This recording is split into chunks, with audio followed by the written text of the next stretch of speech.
What's up guys, welcome to the TheFoodXP kitchen. Today we have here with a recipe for creamy and cheese-filled potato Dauphinoise. This recipe is inspired by the star chef Gordon Ramsay. You just need a handful of ingredients to make this dish.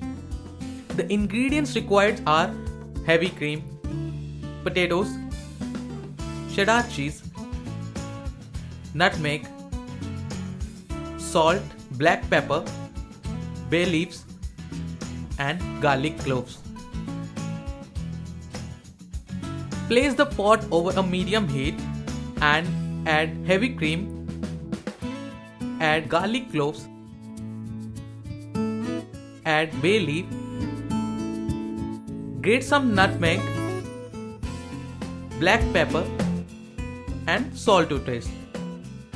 Let it simmer for 4 to 5 minutes. Slice the potatoes thinly. You can use a handheld mandolin to slice the potatoes. Now grate cheddar cheese in a baking dish and place potatoes to form a nice indentation over the cheese.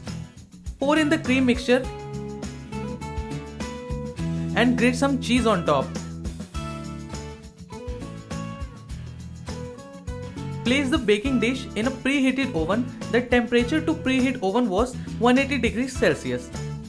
Now set the temperature of the oven 200 degrees and bake the potatoes for 20 to 25 minutes. Our potato Dauphinoise is ready. It has a perfect golden brown finish. Try your hands on this recipe now. I am sure you're gonna love this classic French dish.